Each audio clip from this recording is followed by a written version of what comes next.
Okay,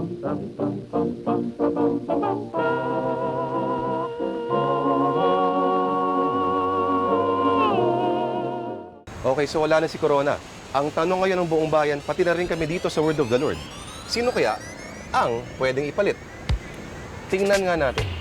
Bukod sa minimum age na 40, naging hukom at may sapat na karanasan bilang abogado, dapat daw ay independent ang susunod na Chief Justice. Hindi hawak ng Malacanang, kung hindi magiging kaduda-duda ang totoong pakay ng nangyaring impeachment. At eto na nga ang mga nominado. Umaabot na sa bilang na 38.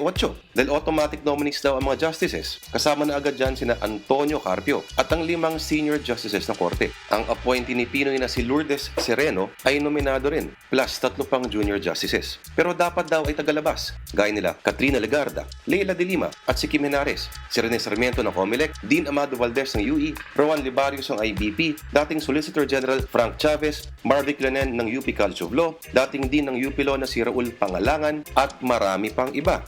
Sabi nila, gaya daw ng ating demokrasya, maituturing mo na medyo bata pa lang ang ating hudikatura pag kinumpara mo sa ibang bansa.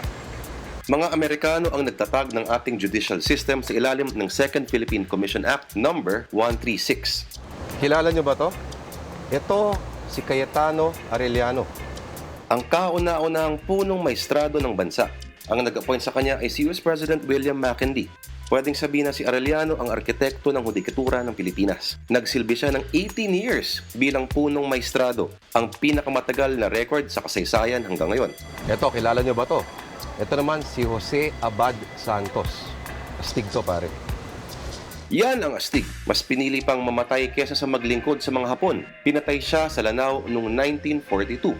Ito ang ilang mga bagay na kailangan nyong malaman tungkol sa mga Chief Justices sa kasaysayan ng Pilipinas. Mula 1901, 23 ang mga naging Chief Justice ng Pilipinas. 13 ay graduate ng UP, 6 ay UST, at 2 ay Ateneo. Isa dyan ang mamang ito. Malamang kilala niyan. Ang pinakabatang na-appoint bilang Chief Justice ay si Jose Yulo. Ito ang problema. Karamihan sa atin ngayon, kilala natin ang mga Chief Justice na mga pangalan na lang ng mga kalye at estasyon ng LRT, gaya nila V. Mapa at Abad Santos. Mas kilala bilang pangalan ng eskwelahan naman sina Arellano at Araulio. O Lats. Yakita mo naman, di ba? Sagradong posisyon talaga ang Chief Justice. Dapat ang mapipili ay larawan ng linis, dalisay at talino. Sino kaya sa kanila? Si Carpio? Baka isipin naman na atat siya masyado sa pwesto. Si Henares sa Dilima? Di ba tumistigo sila sa impeachment laban kay Corona? Kailangan walang bahid, walang kinikilingan. Nako, may isa pa pala tayong hindi nababanggit na nominado. At tingin ko, sa lahat na pangalan, ito dapat ang maging Chief Justice. Ito, si Teddy Boy Locsin, dating Makati Congressman at Press Secretary ni Tita Cory. Bah, nag-Harvard yan. No, don't forget that. The sons of we never said that fraud could not be committed.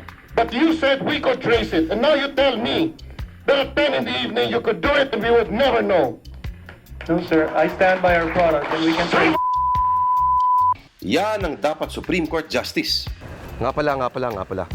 Ngayong wala na yung boss niya, may isang tao tayong mamimiss talaga. Mag-hearing daw muna kayo. Sorry.